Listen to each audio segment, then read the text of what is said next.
Hey, hi all. In this video, we are going to learn about how the Python variables are referring to a memory address. Okay. So for that, we just took a typical memory address, how the memory will be look like, right? So for each memory block, there is a address has been attached for those blocks, right? So here we are just mentioning those address as well here. Okay.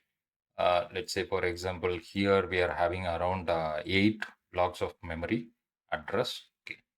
So within the each block, few objects has been already occupied and stored inside that particular memory address. Let's say, for example, the 1000 has been memory address 1000 has been referred with object 1, and 1001 has been referred with stored with object 2, and the object 3 has been stored with 1002, 3, and 4. Because the size of the object is, if it is a huge, then it will occupy more than one memory address. Okay. Let's say, for example, I'm just declaring a variable a. So what will happen means it will go and refer, uh, is there any empty block in that particular memory address, and it will place that particular value inside that particular block.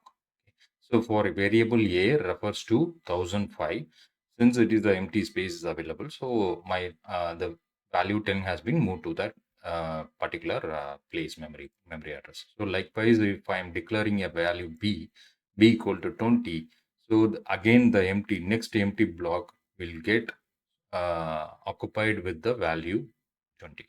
Okay. Let's say, for example, so this time the b gets 1006 memory address.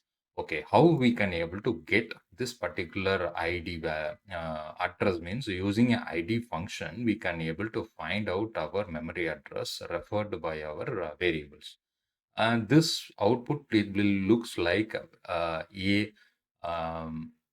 base 10 values. Okay. It shows like a integer one, but if we want to convert that integer into an hexadecimal one, then we can use the hex as a hex function. Using a hex function, we can able to convert that integer into an hexadecimal one. Let's jump into an coding part. Thank you. Hey, hi.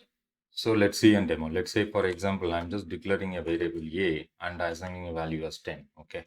So this time I'm just okay. So okay, I'm just printing a value here. So my value is a is 10. Okay. I just want to know what is the base 10 value for this particular variable, right? A. So this is my base 10 value for this one. Okay. But that's for the same thing, I just want the hexa value, right? To print the hexa value for this one using the hexa function.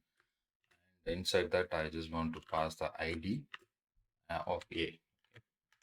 So using these two functions, we can able to get know what is our memory address. So this is my memory address referred by this particular variable to store an value A. Okay. Thank you.